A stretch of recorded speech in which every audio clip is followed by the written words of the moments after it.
अस्सलाम वालेकुम my social media family. उम्मीद करती हूँ कि आप सब लोग हिफ्ज़-ओ-अमान से होंगे, खुशबाश होंगे। चलिए जनाब शुरू करते हैं आज का धमाकेदार वीडियो। जैसा कि आप लोग जानते हैं कि बुशरा बीबी जो हैं वो अडयाला जेल गई थी कि मुझे कैद कर लो, मुझे इमरान खान के साथ जेल में रखो, लेकिन आखिरकार उनको दोबारा मुंतकिल कर दिया गया बनी गाला में और उसको सब जेल करार दे दिया गया। इसके पीछे की वजह क्या है? बहुत सारे लोग इस सवाल को जानना चाहते हैं, इसके ऊपर हम बात करेंगे।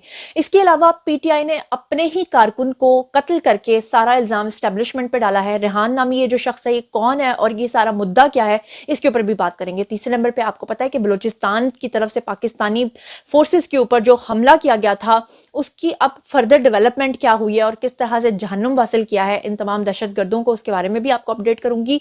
तो इससे पहले कि पहली खबर आपको बताऊं, सबसे पहले मैं आपको दिखाना चाहती हूँ जी एक वीडियो जो कि स्क्रीन के ऊपर आपका नजर आ रहा होगा। बेसिकली ये पीपल्स पार्टी का एक जलसा है जिसके अंदर ये अफ्रीकन आदम नुमा जो लोग हैं ये डांस कर रहे हैं और इनका अजीबोगरीब किस्म का डांस देखने के बाद जो है वो सब लोग वहां पर जलसे के अंदर परेशान हो गए, क्योंकि बिलावल जो हैं उनको काफी दिनों से इस बात का दुख था कि जो नून लीग है वो अपने इतने बड़े बड़े जलसे कर रही है, तो हम लोग ऐसा क्या करें कि हमारा जलसा बहुत बड़ा हो और लोग दूर दूर से उसको देखने आए।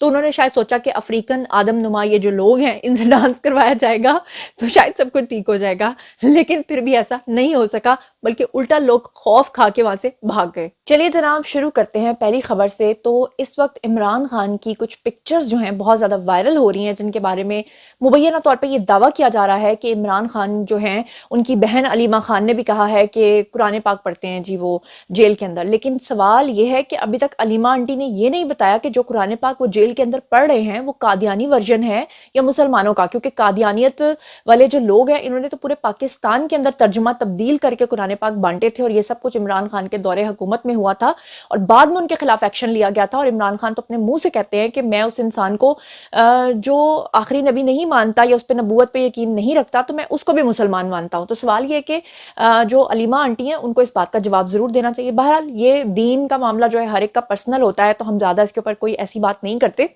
मगर पीटीआई के कुछ अकाउंट से एक तस्वीर बहुत ज्यादा वायरल की जा रही है जो कि इमरान खान की है और दिखाया जा सकता है उसमें कि इमरान खान के बाल वाइट हो गए हैं, उन्होंने दाढ़ी रख ली है और दाढ़ी के हिसाब से वो इमरान रियाज खान के भाई लग रहे हैं। मगर मैं आपको ये बता दूं कि ये तस्वीर जो आप स्क्रीन के ऊपर इस वक्त देख रहे हैं, इस तस्वीर की असल हकीकत ये है कि ये भी पीटीआई के लोगों की तरह फोटोशॉप्ड है, झूठी है। और अब इसकी मुकम्मल तस्वीर आप लोग स्क्रीन के ऊपर देख रहे हैं और ये तस्वीर जो है बिल्कुल गलत है, ये इमरान खान की जेल से तस्वीर नहीं आई है। दूसरे नंबर पे जो खबर मैंने आपके साथ शेयर करनी है वो जनाब आलिया शेख रशीद के हवाले से। शेख रशीद काफ़ी ज़्यादा मुझे कमज़ोर लगे और खुदा न खास्ता जिस तरह की शेख रशीद की हालत है, इससे पहले भी 2 मरतबा उनको हार्ट अटैक आ चुका है, वो 2-3 दफ़ा पहले भी हॉस्पिटलाइज रहे हैं। तो अब जो उनकी हालत है को देखने के बाद, वैसे तो पीटीआई के जितने भी वुज़रा थे उनको जब सबने एक एक साल के बाद या चंद चंद महीने के बाद देखा तो कोई भी पहचाना नहीं जा रहा था, तमाम की शक्लें बदल चुकी हैं। जरताज गुल से लेकर जितने भी पीटीआई के लोग थे वो सब बदल चुके हैं। लेकिन शेख रशीद को देखकर तो ऐसा लगता है कि जैसे उनकी उम्र जो है वो अचानक से 20 साल आगे चली गई है। अब जनाब शेख रशीद जो है हॉस्पिटलाइज थे और शेख रशीद जैसे ही हॉस्पिटलाइज हुए और वो हॉस्पिटल पहुंचे तो उन्होंने जनाब कहा कि मैं काबा की छत पर गया हूं, अल्लाह ताला को हाजिर नाजिर जानकर कहता हूं कि इमरान खान ने मेरे हल्के के टिकट 3 करोड़ रुपए में शहरियार रियाज को बेचे हैं। और शेख रशीद ने अपना ये जो इंकशाफ किया ये हॉस्पिटल के बेड से किया है। इमरान खान के ऊपर, पीटीआई के ऊपर बहुत बड़ा इल्जाम लगाया है शेख रशीद ने। मैं चाहती हूँ कि आप खुद सुन लें। मैं खुदा को हाजिर नाजर जानकर ये कहता हूँ, मैं काबा की छत पे रहा हूँ, काबा की छत पे गया हूँ कि शहरियार, इसका क्या नाम है, शहरियार नाम क्या, रियाज, शहरियार रियाज ने 3 करोड़ रुपए का ये टिकट खरीदा है इनसे और इंशाअल्लाह इनको कलम दुआत की मार पड़ेगी। जी तो जनाब आप लोगों ने सुना कि शेख रशीद क्या कह रहे हैं और शेख रशीद भी जानते थे कि क्या हकीकत है। ये तो सिर्फ सियासत की एक गेम होती है जिसकी खातिर लोग एक दूसरे के साथ मिलकर वक्ती तौर पे इत्तेहाद करते हैं। ये वही इमरान खान थे जो शेख रशीद को कहा करते थे कि मैं इसको अपना जमादार भी ना रखूं, और ये वही शेख रशीद थे जो करप्ट तरीन इंसान कहा करते थे इमरान खान को, और फिर मुफादात की खातिर एक दूसरे के साथ मिले और लालच क्या था कि टिकट मिलेगा। फिर आपने देखा कि साकिब नासूर के बेटों से लेकर किस किस के ऑडियोज लीक नहीं हुए कि इन्होंने जो है वो पैसे लेकर जो है वो टिकट्स बांटे हैं। और अब फाइनली जनाब आपके सामने है कि शेख रशीद भी ये कहने पे मजबूर हो गए हैं, और ये बात तो सारी दुनिया जानती है, ज़बान ज़द आम है कि पीटीआई के जो टिकट्स हैं वो बिकते हैं। अदरवाइज खुद सोचना चाहिए सबको कि हमें मुल्क के साथ गद्दारी नहीं करनी चाहिए और हमें इस पार्टी को सपोर्ट नहीं करना चाहिए। लेकिन मैं ये भी बता दूं कि मेरी खबरों के अकॉर्डिंगली मुझे ये भी पता चल रहा है कि हो सकता है कि आने वाले दिनों में या शायद आज ही के दिन जब आप ये वीडियो देख रहे हो कि ये जो पार्टी है पीटीआई, इसको कल अदम करार दे दिया जाए। ये तो आने वाला वक्त बताएगा कि इस वक्त एस्टैब्लिशमेंट किस फैसले के ऊपर जो है वो कारबंद रहती है। लेकिन जो हमारे आर्मी चीफ है उनका एक बड़ा दबंग किस्म का बयान जो है वो आया है। उन्होंने कहा है कि जी इंतखाबी अमल को सबुताज करने की इजाजत नहीं दी जाएगी, पाकिस्तान को गैर मुस्तहकम करने वालों से रियासत पूरी ताकत के साथ निपटेगी। यानी कि जनरल आसिम मुनीर ने क्या दिया है, आपको याद है ना वो एक बच्ची का वीडियो भी वायरल हुआ था जनरल आसिम मुनीर के साथ, जिसमें उसने कहा था कि वडेरे ने हमारी जमीन का पानी रोक लिया है। तो किस तरह से फोर्स के साथ उन्होंने फोर्सफुली बुलाकर लोगों को कहा था, अपने अफसरान को कहा था कि उस वडेरे को मैसेज भिजवाओ इससे पहले कि तुम्हारा पानी कहीं का कहीं पहुंच जाए। तो जनरल आसिम मुनीर के विजन के अकॉर्डिंगली जब से वो हमारे आर्मी चीफ बने हैं, अल्हम्दुलिल्लाह, अल्लाह का लाख लाख शुक्र है कि मुल्क में जो कुछ भी हो रहा है पॉजिटिव हो रहा है, अच्छा हो रहा है। सख्ती जरूर हो रही है, लेकिन सख्ती तभी होती है जब आपने किसी चीज के ऊपर अमल दरामद कराना होता है। अदरवाइज तो जंगल के कानून की तरह किसी भी चीज को छोड़ दिया जाए तो फिर उसकी वही हालत होती है जो इमरान खान के दौरे हुकूमत में हुई थी। अब हम बात कर लेते हैं मोस्ट जो इस वक्त की सबसे वायरल न्यूज है, वो ये है कि एक रेहान नाम का शख्स है जिसका ताल्लुक जो है पीटीआई से बताया जाता है, और वो कहा जा रहा है कि पीटीआई वाले जो हैं वो उसका इल्जाम, उसको कत्ल कर दिया गया है बेदर्दी के साथ, और उसका इल्जाम स्टैब्लिशमेंट के ऊपर डाल रहे हैं। जबकि हकीकत यह है कि पीटीआई के अपने ही लोगों ने उसको कत्ल करवाया है और उसका इल्जाम स्टैब्लिशमेंट पर डाल रहे हैं। पूरा मामला क्या है उसके बारे में मैं आपको बताती हूँ। इस शख्स का नाम जो है ये बाजोड़ में बेसिकली NA 8 के आजाद उम्मीदवार के तौर पे जो है वो इलेक्शन लड़ने के लिए जो है वो आगे आए थे, और रेहान ज़ेब इनका नाम है। और रेहान ज़ेब के बेईमाना कत्ल के जो हकायक हैं अब वो सामने आना शुरू हो गए हैं। मैं आपको बताती हूँ कि क्या हकायक हैं कि मकतूल रेहान ज़ेब जो है बेसिकली ये पीटीआई का एक हामी था, लेकिन पीटीआई का टिकट ना मिलने पर उसने टिकटों की तकसीम पर सोशल मीडिया के ऊपर आकर सवालात उठाए थे। मतलब जब इस शख्स को इतनी मेहनत करने के बाद जब पीटीआई का टिकट नहीं दिया गया तो इस शख्स ने सोशल मीडिया पे आकर पूरा भांडा फोड़ दिया था कि पीटीआई की क्या असल हकीकत है। अब आपको पता है कि ये तो वैसे कहते रहते हैं ना कि हम यूथ को आगे चांस देंगे, मगर जैसे शेख रशीद ने कहा कि 3-3 करोड़ रुपए में टिकटें बेचते हैं तो गरीब का बच्चा तो वहां पे इलेक्शन नहीं लड़ सकता। अब हुआ क्या, हुआ ये कि ये जो रेहान ज़ेब है ये बतौर आजाद उम्मीदवार जो है कौमी और सूबाई असम्बली इलेक्शन में हिस्सा ले रहा था। और रेहान ज़ेब जो है इसने 12 जनवरी को खैबर पख्तूनख्वा की हुकूमत के अंदर करप्शन का भी इंकशाफ किया था पीटीआई की तरफ से, जिसके बाद उनके ऊपर चंद रोज से जो है वो तहरीके इंसाफ से मुंसलिक जो अकाउंट्स थे वो उनको ट्रोल करना शुरू हो गए थे। क्योंकि आपको पता है कि एक कल्ट फॉलोइंग है। इमरान खान अगर कोई सही काम कर रहे हैं, उसके ऊपर कोई अच्छी बात कर रहा है तो सब उसको सपोर्ट करेंगे, लेकिन अगर वही इमरान खान कुछ गलत करते हैं और उसके ऊपर कोई तनकीद करता है तो उसको जान से मारने तक की धमकियां ये अपने अकाउंट्स के अंदर देते हैं, गंदी गंदी गालियां देते हैं, किसी को ये बख्शते नहीं है। अब रेहान ज़ेब जो है फिर उसको जब सोशल मीडिया अकाउंट्स ने ट्रोल करना शुरू किया तो उसके बाद जो है अचानक से उनका बेईमाना कत्ल किया गया। रेहान ज़ेब के कत्ल के बाद तहरीक इंसाफ ने ऑफिशियल अकाउंट के ऊपर आकर उनको पार्टी का हिमायत याफ्ता उम्मीदवार करार दे दिया और कहा कि जी ये तो हमारा अपना बंदा था, जबकि हकीकत यह है कि वो बेचारे को तो टिकट भी नहीं दिया था, वो तो काफी दिनों से चीख चिल्ला रहा था और पीटीआई के भांडे फोड़ रहा था। अब मैं आपको यहां पर यह बता दूं कि पुलिस के मुताबिक उन्होंने कहा है कि रेहान ज़ेब जो है वो इलेक्शन मुहिम के सिलसिले में सिद्दीकाबाद फाटक पे मौजूद था और नामालूम अफराद ने वहां पर जो है उसको फायरिंग करके कत्ल किया और उसके बाद जो है वो NA 8 और PK 22 पर इलेक्शन जो है वो फिलहाल मुलतवी कर दिया गया है।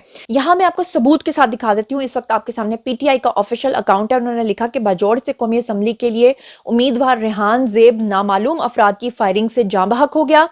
आगे वो लिखते हैं कि पाकिस्तान तहरीक इंसाफ कौमी असम्बली के उम्मीदवार यानी कि रेहान ज़ेब पर फायरिंग की शदीद मजम्मत करती है, जबकि हकीकत यह कि उन्होंने उसको टिकट नहीं दिया था, ये उनका कोई उम्मीदवार नहीं था, ये झूठ बोल रहे हैं। और ये जो शख्स है रेहान ज़ेब जिसको कत्ल किया गया है पीटीआई की तरफ से, ये इलेक्शन लड़ रहा था आजाद उम्मीदवार के तौर पे और किसके मुकाबले में लड़ रहा था, गुल जफर खान के मुकाबले में लड़ रहा था।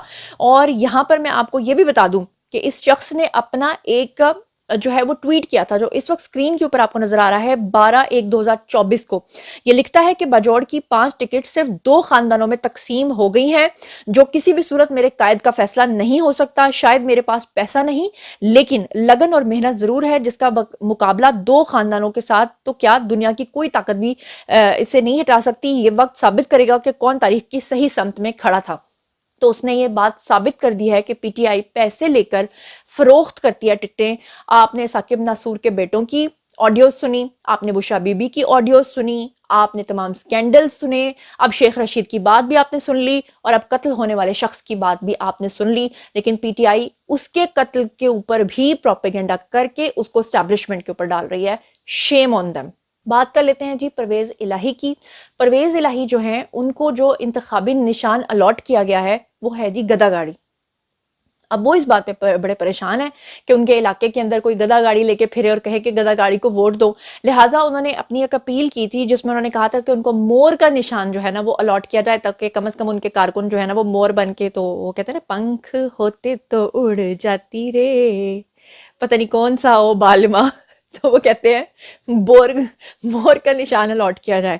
لیکن لاہور ہائی کورٹ نے پرویز الہی کو گدا گاڑی کا جو نشان ہے وہ الاٹ کرنے کا فیصلہ جو ہے وہ برقرار رکھا ہے. انہوں نے کہا جی پائن تسی لڑنا ہے تو گدا گاڑی دے اوتے بیٹھ کے ہی تسی لڑو. تو بہرحال یہ بھی جناب جی ہو گیا فیصلہ. اب چلتے ہیں جی اگلی خبر کی طرف. بشرا بی بی کے بارے میں آپ لوگوں کو پورا دن میں آگاہ کرتی رہی. کچھ ویڈیوز لیٹ آئے، کچھ ویڈیو بہت جلدی آئے. میں نے جس وقت یہ خبر آئی اسی وقت آپ لوگوں کو میں سوئی ہوئی تھی، اچانک اٹھی، آپ کو میں نے خبریں دیں، اور آپ کو یہ بھی میں نے اس وقت بتا دیا تھا سب سے پہلے کہ بشرا بی بی جو ہیں وہ جیل، اڈیالہ جیل کے اندر جا کے بیٹھ گئی. انہوں نے کہا ٹھیک ہے جی اریسٹ کر لو. ان کو پتا تھا اریسٹ تو ہونا ہی ہے، مگر میں نے آپ کو اس وقت کی خبر میں یہ بھی بتایا تھا کہ ابھی ان کی جو گرفتاری ہے اس کے اوپر مزید آپشنز کے اوپر غور کیا جا رہا ہے. تو آپشن یہ چنا گیا ہے کہ احتساب عدالت نے آج توشہ خانہ کیس کے اندر بشرا بی بی کو جب 14 سال کی قید بامشقت کی سزا سنائی تھی، اس کے بعد گرفتاری دینے کے لیے جب وہ اڈیالہ جیل پہنچی تو انہیں گرفتار نہیں کیا گیا، بلکہ ذرائع کے مطابق بشرا بی بی کو اڈیالہ جیل سے دوبارہ بنی گالہ منتقل کیا گیا، اور بانیہ پی ٹی آئی کی بنی گالہ میں رہائش گاہ کو سب جیل قرار دے کر ان کو وہاں پہ نظر بند کر دیا گیا. اور سپرنٹینڈنٹ اڈیالہ جیل جن کے ساتھ بدتمیزی کی تھی جیل کے اندر عمران خان نے، انہوں نے درخواست کے اوپر بنی گالہ رہائش کو سب جیل قرار دے دیا. نوٹیفیکیشن کے مطابق چیف کمشنر اسلام آباد نے سزا یافتہ بشرا بی بی کی بنی گالہ رہائش کو جو ہے وہ سب جیل قرار دے کر ان کو وہاں پر بند کر دیا. جناب نوٹیفیکیشن میں کہا گیا کہ خان ہاؤس بنی گالہ جو ہے موڑا نور کو تاحکم ثانی سب جیل قرار دیا جاتا ہے، اور چیف کمشنر کی جانب سے نوٹیفیکیشن سی پی سی 1860 کے سیکشن 541 کے تحت یہ فیصلہ کیا گیا ہے. اور عمران خان کی جو رہائش گاہ ہے اس کے باہر پولیس کی بھاری نفری جو ہے وہ تعینات کر دی گئی ہے، اور ان کی رہائش گاہ کے اندر ہی جو ہے اب وہ اپنے شف جو ہیں وہ کریں گے. سوال یہ پیدا ہوتا ہے، بہت سارے لوگ کہہ رہے تھے کہ کیوں ان کو جیل کے اندر بند نہیں کیا. بہت سارے آپشنز لوگوں کے ذہنوں میں آ رہے تھے، کوئی مذاق کر رہا تھا، کوئی سیریس بات کر رہا تھا، کوئی کہہ رہا تھا کہ شاید پچھلے دنوں عمران خان بار بار جیل سپرنٹینڈنٹ کو کہتے رہے ہیں کہ آج رات بشرا بی بی کو جیل میں میرے ساتھ ہی رکھو، تو شاید وہ نہیں چاہتے ہوں گے کہ بشرا بی بی جیل میں ان کے ساتھ ہی رہیں، دیٹس وائی ان کو جو ہے سب جیل میں یعنی کہ بنی گالہ میں بھیج دیا ہوگا. اور کچھ لوگ جو ہیں وہ سننے میں آیا پولیس افسران کافی ڈرتے ہیں کہ بشرا بی بی رات کو اچانک سے جو ہے نا ہڈیوں کو آپس میں جوڑ کے پتہ نہیں کیا کیا کرتی ہیں. تو انہوں نے کہا کہ وہ بنی گالہ جو ہے وہاں تو آلریڈی وہ گڑے کھود کے مرغیاں جلا چکی ہیں، بہت کچھ کر چکی ہیں، تو ادھر ہی وہ جو کرنا چاہتی ہیں وہ کریں. بہرحال ہماری جیل جو ہے نا وہ شف سے بچ جائے، تو شاید اسی وجہ سے ان کو جو ہے وہ وہاں پر بھیجا گیا ہے. بہرحال جو لوگ یہ سوچ رہے ہیں کہ عمران خان کو شاید کوئی ریلیف ملے گا، تو فی الحال مجھے تو 1.5-2 سال تک عمران خان کو کوئی ریلیف ملتا دکھائی نہیں دے رہا.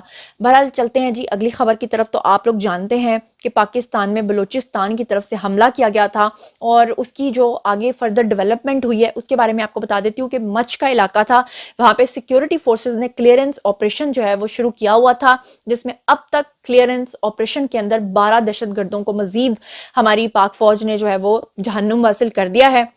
اور آپ کو یہ بتا دوں کہ بلوچستان کا یہ علاقہ مچ جو ہے یہاں پہ دہشت گردوں کے خلاف 30 جنوری کو کیے گئے آپریشن کے دوران 9 دہشت گرد پہلے ہلاک کیے گئے تھے، جس کے بعد سیکیورٹی فورسز کی جو کلیئرنس آپریشن کے دوران مزید 12 دہشت گرد جو ہیں ان کو ہلاک کیا گیا، اور آپریشن کے دوران اب تک مجموعی طور پہ 21 دہشت گردوں کو جہنم حاصل کر چکی ہے پاک فوج.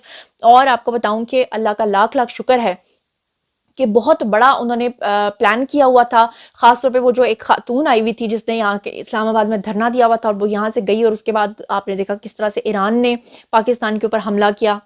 پھر آپ نے دیکھا کہ بلوچستان سے پاکستان کے اوپر حملہ ہوا، لیکن بر وقت جو ہے کاروائی ہوئی، اور بر وقت جو ہے ان کو جہنم واصل کیا گیا، اور بر وقت جو ہے یہ سارا کچھ ہونے کے بعد جو ہے وہ اپنی شکست اور اپنا منہ لے کر بیٹھے ہوئے ہیں سارے کے سارے، کہ جو بھی کوئی پاکستان کی طرف میلی آنکھ سے دیکھتا ہے، اللہ کے بعد پاک فوج ہی ہیں جو ہم سب کو بچا رہے ہیں، اور ہم اپنے گھروں میں آج سکون کا سانس، سکھ کا سانس اور چین کا سانس لے رہے ہیں. تو جناب یہ تھا آج کا ویڈیو.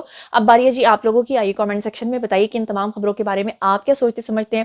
جو کچھ بھی آپ سوچتے سمجھتے ہیں شیئر کیجیے، پرسنلی جواب دوں گی. مزید خبریں، ولاگز، انٹرویوز اور سیاسی تجزیے جاننے کے لیے میرے ساتھ کنیکٹڈ رہنا ہرگز مت بھولیے گا. چینل کو سبسکرائب کر لیجیے گا. اپنا بہت خیال رکھیے گا. اللہ نگہبان.